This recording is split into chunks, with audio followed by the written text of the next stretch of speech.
Assalamualaikum warahmatullahi wabarakatuh.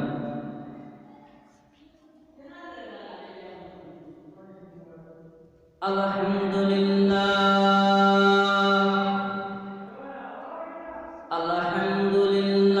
nahmaduhu wa nasta'inuhu wa nastaghfiruhu wa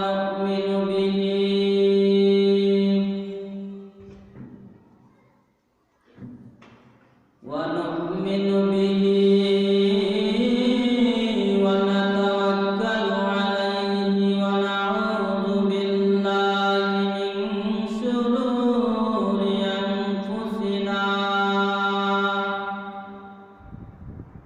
wa min sayyiati a'malina.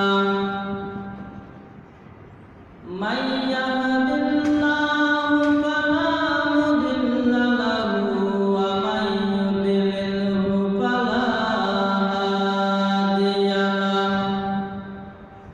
Wa nashhadu an la ilaha illallah wahdahu la syarika lah. Wa nashhadu anna sayyidana wa sanadana wa habibana wa maulana Muhammadan abduhu wa rasuluh ursila ilan nasi kaffatan basyiran wa nadhira wa da'iyan ila Allahi bi'idhnihi wa sirajan munira. Faqad qala Allahu ta'ala fi kalamihil majid wa fi qur'anihil hamid. A'udzu billahi minasy syaithanir rajim. Bismillahirrahmanirrahim.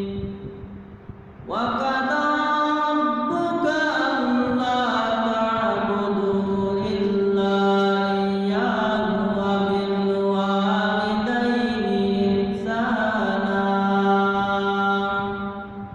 Imma yablughanna 'indaka al-kibara ahaduhuma aw kilahuma fala taqul lahumā uffin wa la tanharhumā wa qul lahumā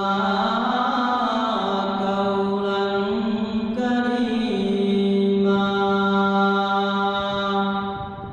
Barakallahu lana wa lakum fil Qur'anil Majid wa nafa'ana wa iyyakum bil ayati wa dzikril hamid.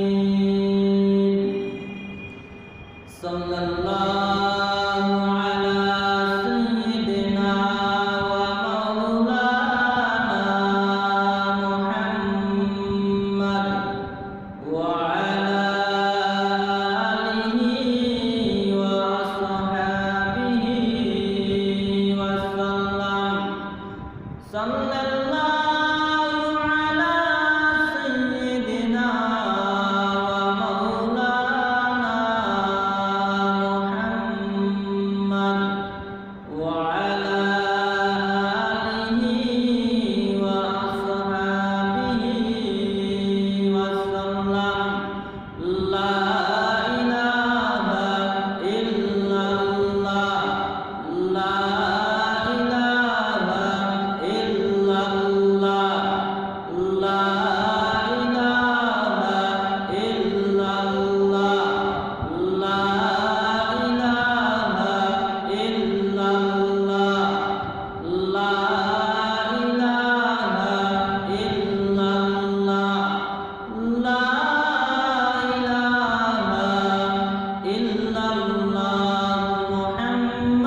করোনাকালীন সময়ে আমাদেরকে আপনাদেরকে সুস্থ আলোতে রেখেছেন এবং আজকে এই মাহফিল দোয়ার মাহফিলের আয়োজন করেছেন।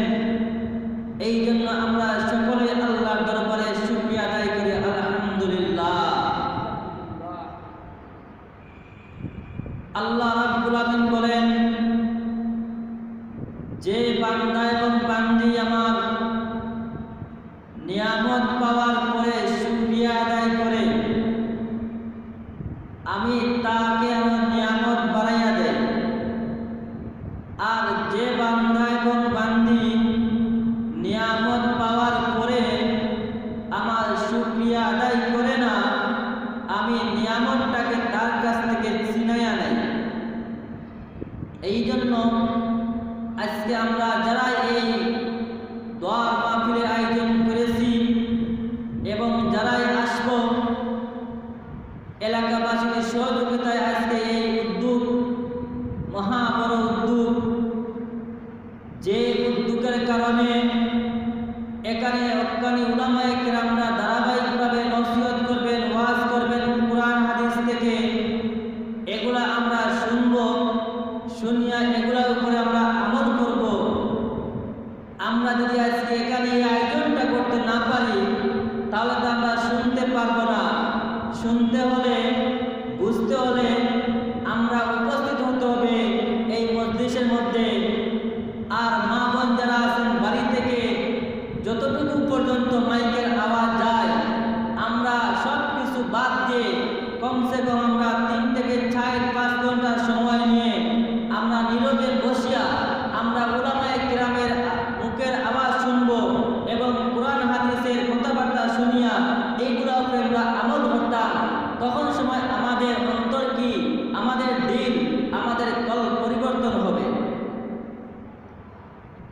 যাই হোক, আল্লাহ রাব্বুল আলামিন মহান জাতি হিসাবে, মুসলমান হিসাবে আপনাকে আমাকে এই দুনিয়াতে সৃষ্টি করেছেন। আল্লাহ রাব্বুল আলামিন অন্য অন্য প্রাণীও সৃষ্টি করেছেন, অন্য অন্য জাতিও সৃষ্টি করেছেন, কিন্তু সবার থেকে শ্রেষ্ঠ জাতি হিসাবে মহান আল্লাহ রাব্বুল আলামিন আপনাকে আমাকে সৃষ্টি করেছেন, আপনাকে আমাকে এই দুনিয়াতে পাঠাইছেন। এই জন্য আমরা সব সময় আল্লাহ তাআলার শুকরিয়া আদায় করব।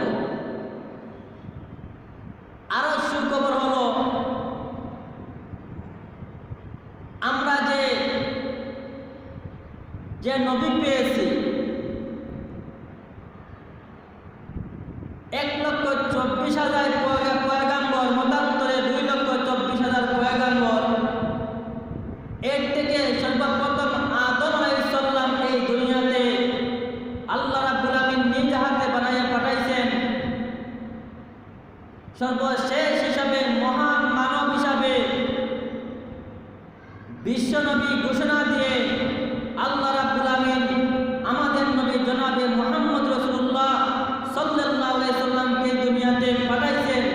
আর ওনার উম্মত হইতে পারছি, এই জন্য আমাদের মতো সৌভাগ্যবান আর কেউ হইতে পারে না।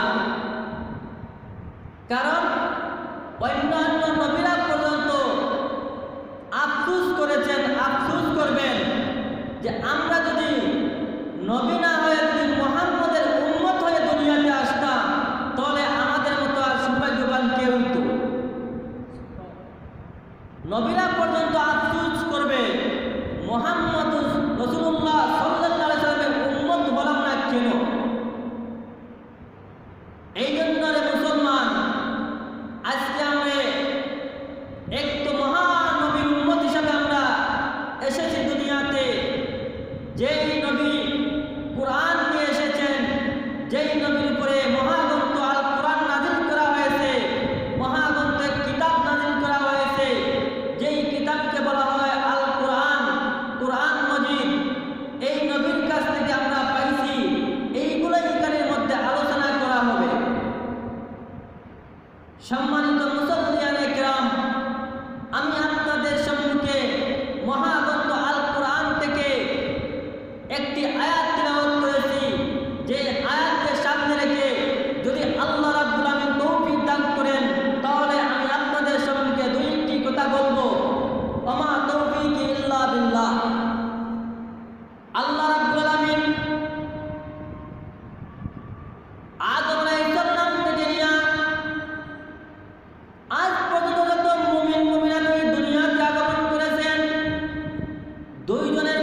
সুললিত ভাষায় কথা বলো, তোমরা তোমাদের পিতামাতার সাথে দমক দিয়ে কথা বলিও না।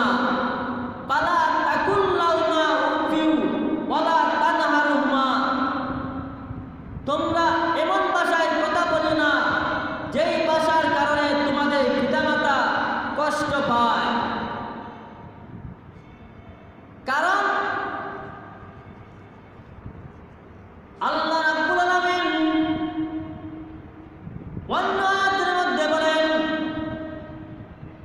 হে যুবক, হে যুবতী, আমি মহান আল্লাহ রাব্বুল আলামিন তোমাদেরকে অসংখ্য নিয়ামত দান করেছি, যেই নিয়ামত গণনা করে তোমরা শেষ করতে পারবে না। তোমরা আজীবন যদি আমার নিয়ামত হিসাব করতে থাকো ধারাবাহিকভাবে, আমার নিয়ামতের হিসাব তোমরা শেষ করতে পারবে না। এর মধ্যে আমি তোমাদেরকে তোমাদের মাতা পিতাকে নিয়ামত হিসাবে দান করেছি। আমরা যে মাতা পিতা পাইছি, আমাদের জন্য এটা নিয়ামত, এটা সবচেয়ে বড় নিয়ামত। এই মাতা পিতা কত কষ্ট করে আপনাকে আমাকে লালন পালন করেছেন, কত কষ্ট করে আদর করেছেন, ছোটকাল থেকে নিয়ে বড় হওয়া পর্যন্ত। এই মাতা পিতার সাথে কথা বলতাম, সম্মানজনক কথা বলতাম, যাতে আমার কোনো কথার কারণে মাতা পিতা কষ্ট না পায়। বর্তমান সমাজে আমরা অনেকের কাছ থেকে শুনি বা অনেক দুঃখ প্রকাশ করে যে আমার সন্তান আমার কথা শুনে না, আমার সন্তানটা অবাধ্য হয়ে গেছে। তার কারণ কি? তার কারণটা হয়েছে সন্তানটাকে আমি সুশিক্ষায় শিক্ষিত করতে হবে।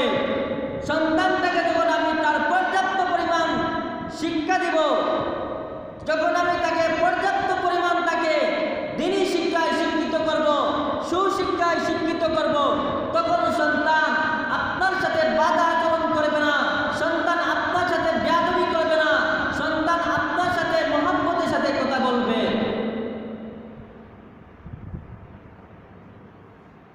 আর সন্তানের করণীয় হলো, আমার বাবা, আমার মা, জন্মদাতা পিতা, আমার মা আমাকে কত কষ্ট করে লালন পালন করেছেন। আজকে যদি আমি চিন্তা করি যে আমার মা আমাকে ছোটকালে কতটুকু কষ্ট করেছেন, আমি যদি একটু নীরবে বসে চিন্তা করি, তাহলে সন্তান বুঝতে পারবে যে তার মা কতটুকু তার জন্য কষ্ট করেছে। আল্লাহ রাসূল সাল্লাল্লাহু আলাইহি ওয়াসাল্লাম বলেন,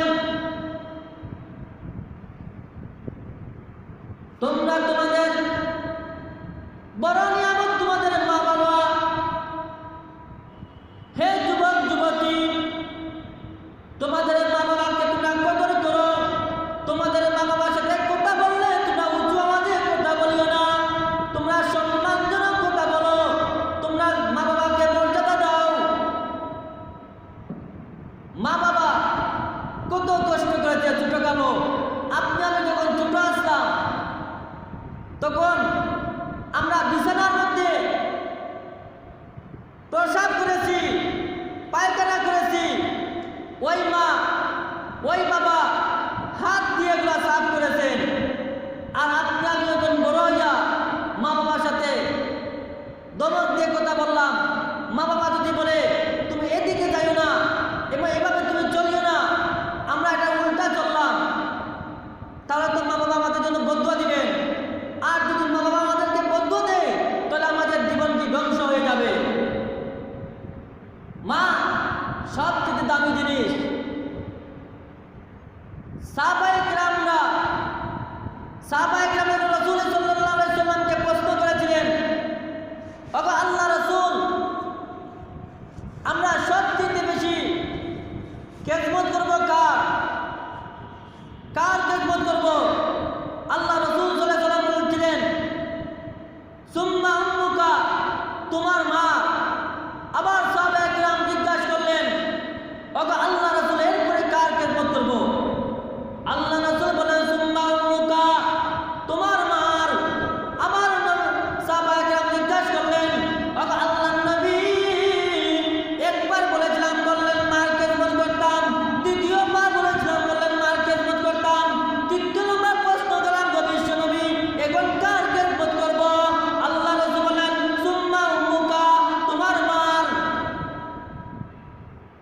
সাহাবায়ে কেরাম 3 নম্বর বারও রাসূল জবাব দিলেন, তোমার মার খেদমত করো। 4 নম্বর বার সাহাবায়ে কেরাম জিজ্ঞাসা করলেন, ওগো আল্লাহর নবী, এবার বলুন তো খেদমত করব কার? আল্লাহ রাসূল বললেন, সুম্মা আবুকা, তোমার বাবা। এখানে রাসূল মার কথা 3 বার বলেছেন, বাবার কথা 1 বার বলেছেন। কারণ হয়েছে সবচাইতে মা কষ্ট করে সন্তানের জন্য বেশি। কিভাবে বেশি? সন্তানটা যখন মা গর্ভধারণ করে, সন্তানটা যখন মায়ের উদরে আস্তে আস্তে বড় হইতে থাকে, মা তখন কষ্ট ভোগ করে বেশি। সন্তান যখন মা প্রসব করে, সবচেয়ে বেশি কষ্ট করে মা। এই সময় জিজ্ঞাসা করা, এত কষ্ট কিভাবে তোমার অনুভব হয়? কিন্তু মা ডেকে ডেকে বলে, তোমরা বুঝবা না আজকে এই মুহূর্তে আমার কি পরিমাণ কষ্ট হইতেছে, কি পরিমাণ কষ্ট হইতেছে। এই জন্য আল্লাহ রাসূল সাল্লাল্লাহু আলাইহি ওয়াসাল্লাম বলেন, যদি সন্তান প্রসব অবস্থায় যদি মা যদি ইন্তেকাল করে, তাকে শহীদের মর্যাদা দান করা হয়। সুবহানাল্লাহ। সন্তান জন্ম দেওয়ার পরে এরপরে মা কষ্ট করে বেশি। একই বিছানায় বাবা শুয়ে থাকে, মাও শুয়ে থাকে, কিন্তু বাবার ঘুম লাগতে পারে, সন্তানের জন্য মার ঘুম লাগে না। ছোট বাচ্চা একটু যদি এদিক সাইড মারে, তাহলে মা বুঝতে পারে সন্তানের সদা, মা সন্তানের উপরে হাত দেয়।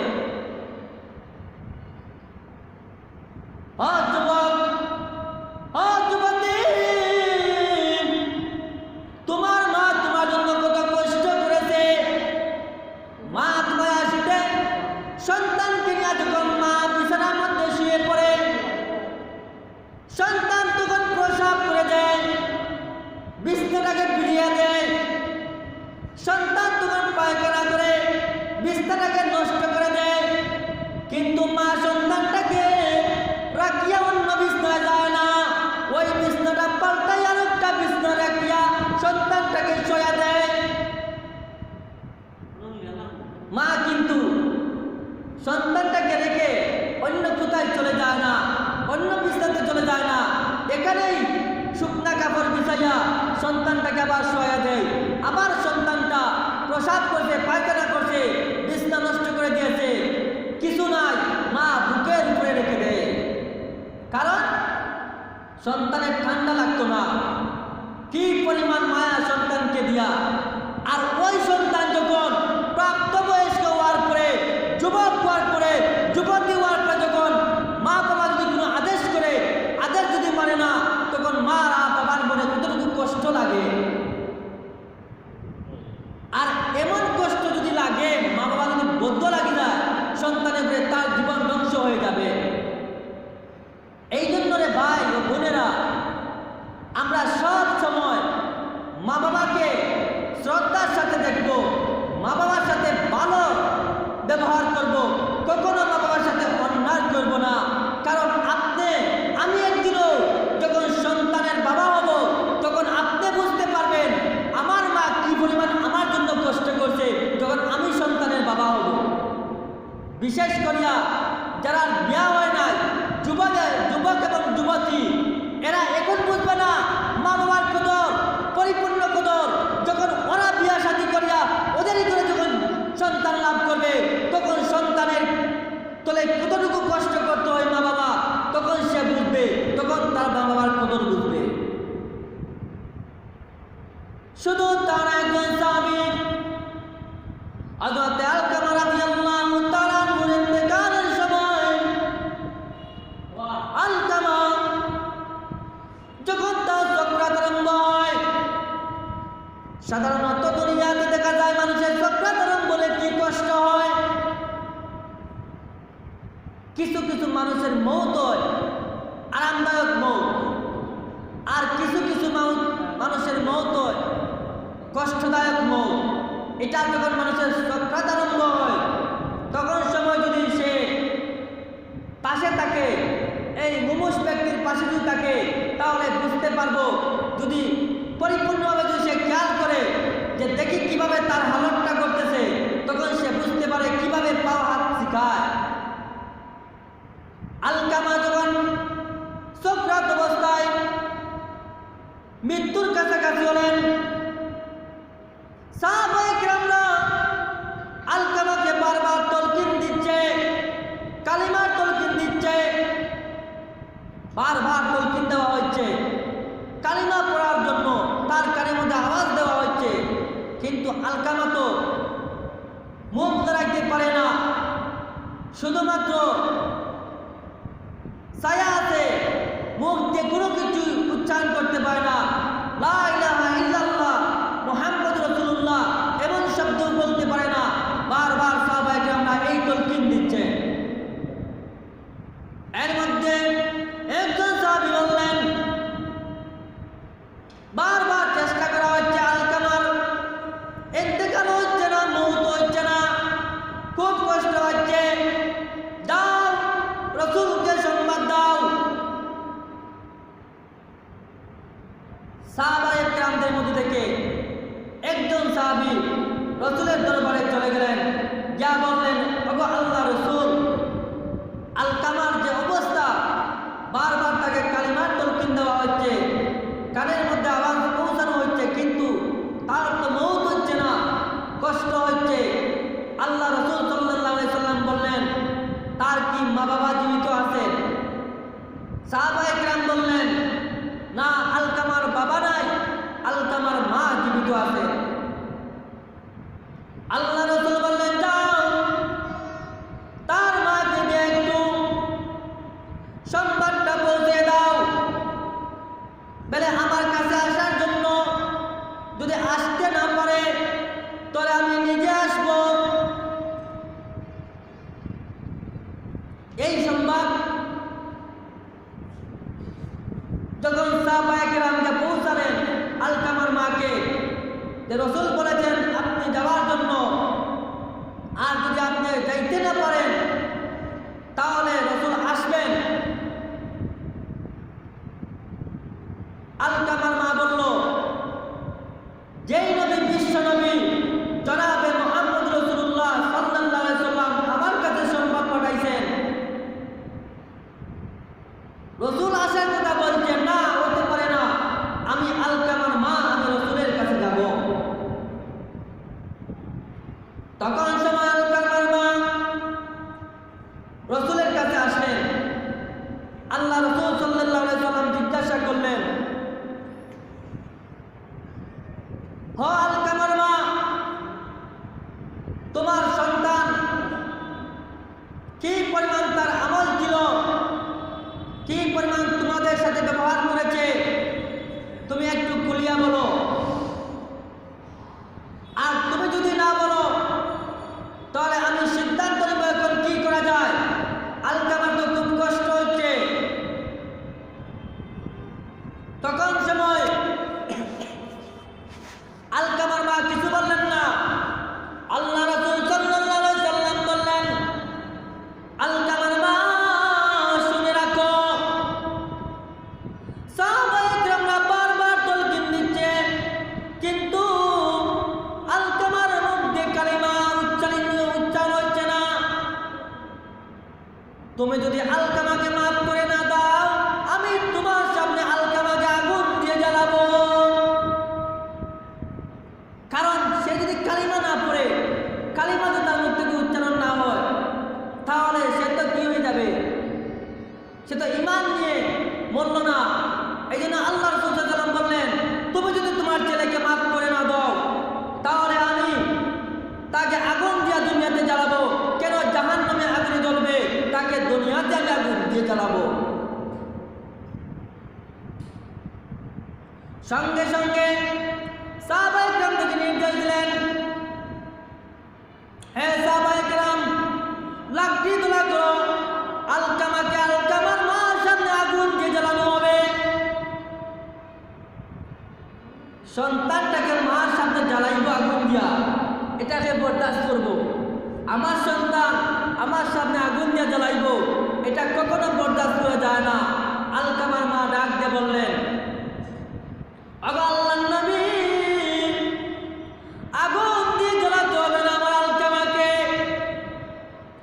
আমার আলকামাকে আমি মাফ করিয়া দিলাম, সে যত ভুল করেছে সবগুলো আমি মাফ করিয়া দিলাম। সঙ্গে সঙ্গে আলকামার মুখ দিয়ে কালিমা উচ্চারিত হয়। কিছুক্ষণ পরে আলকামা দুনিয়া থেকে ত্যাগ করলেন, ইন্তেকাল হয়ে গেল। কেন? মার বদুয়া ছিল আলকামার উপরে। বদুয়া থাকার কারণে মুখ থেকে কালিমা উচ্চারণ হচ্ছে না। হে দুনিয়ার মুসলমান, মা আর বাবা এমন এক জিনিস, যেই মা বাবা দুনিয়া থেকে চলে গেলে মনটাকে সান্ত্বনা দেওয়া যায় না। মা বাবার সামনে থাকলে বোঝা যায় সব কিছু আমার কাছে বড়। যেই দিন মা বাবা চলে যায়, এই জন্য আমি এতিমের মতো হয়ে যাই। কি যেন হারিয়েছি, কি যেন হারিয়েছি। এই মা বাবার সাথে যখন আপনি আমি যদি বেয়াদবিমূলক কথা বলি, মা বাবার কথা মতো চলি না, তাহলে মা বাবা যদি কষ্ট পায়, আপনি আমার জীবনটা ধ্বংস হয়ে যাবে। এই জন্য আল্লাহ রাসূল সাল্লাল্লাহু আলাইহি ওয়াসাল্লাম সাহাবায়ে কেরামদেরকে বেশি বেশি করে বলতেন, হে সাহাবায়ে কেরাম, তোমরা তোমাদের মা বাবার সাথে সুললিত কণ্ঠে কথা বলবে, মধুর কণ্ঠে কথা বলবে। তোমার মা বাবার সাথে তোমরা ভালো আচরণ করবে। আর মা বাবা কত বড় দামি জিনিস। মহাগ্রন্থ আল কোরআনে আল্লাহ রাসূল সাল্লাল্লাহু আলাইহি ওয়াসাল্লাম সাহাবায়ে কেরামদেরকে সম্বোধন করে বলেছেন, যেখানে আল্লাহর কথাটা বলা হয়েছে, এর পাশাপাশি কি মা এবং বাবার কথাটা উল্লেখ করা হয়েছে। এই জন্য আল্লাহ রাব্বুল আলামিন বলেন, ওয়াকাদা রাব্বুকা আল্লা তা'বুদু ইল্লা ইয়্যাহু ওয়া বিল ওয়ালিদাইনি ইহসানা ইম্মা ইয়াবলুগান্না ইনদাকাল কিবারা আহাদুহুমা আও কিলাহুমা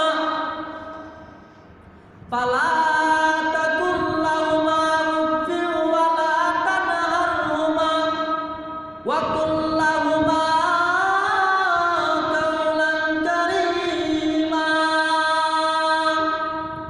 যখন তোমাদের মাতা পিতা বৃদ্ধ হয়ে যাবে, ফালা তাকুল লাহুমা উফফিন, তোমরা ধমকের সাথে কথা বলিও না। ওয়ালা তানহারহুমা ওয়া কুল লাহুমা কাওলান কারীমা, তোমরা কি সম্মানসূচক কথা বলো, তোমরা কি ভালোবাসার কথা বলো। তোমাদের মা বাবার সাথে তোমরা বেয়াদবমূলক কথা বলিও না। আজকে তো আমাদের সমাজও, আপনি আমি যখন যুবকরা মা বাবাকে এত তাচ্ছিল্য করে, সে মনে করে কি বড় হয়ে গেছে, অথচ এ দুনিয়াতে কিভাবে আসছে, কিভাবে সে বড় হয়েছে চিন্তা করে না। সে দুনিয়াতে কিভাবে বড় হয়েছে। যেই বাবা নিজের পকেটের টাকা দিয়ে গায়ের গাম জড়াইয়া টাকা রুজি করিয়া দোকানে পান না খাইয়া চা না খাইয়া মা বাবা সন্তানের জন্য খরচ করিয়া আনিয়া সন্তানদেরকে খাওয়ায়। কারণ কি, আমার সন্তানটা খাও। আপনি দেখবেন অনেক মা বাবা আছে, সব মা বাবাই, আমি নিজেই দেখেছি, বাজার করিয়া নামাজে বড় মাছ আনিয়া রান্দাইয়া সন্তানটাকে পাশে বসাইয়া খাওয়ায়। কারণ সন্তানের দিয়ে মায়া। সন্তানকে দেয় বাবা, নিজের হাতে তরকারি দেয় সন্তানকে, মা নিজে না খাইয়া সন্তানকে খাওয়ায়। আর ওই সন্তান যখন সময় মা বাবার সাথে দুর্ব্যবহার করবে, মা বাবা কতটুকু কষ্ট পাইবে। হে যুবক আর যুবতী, একটু চিন্তা করো। এই দুনিয়া কিন্তু তোমাদের জন্য চিরস্থায়ী নাই। এই দুনিয়াটা হয়েছে কি ক্ষণস্থায়ী দুনিয়া। এই ক্ষণস্থায়ী 50 থেকে 60 বছর, 70 থেকে 80 বছর এই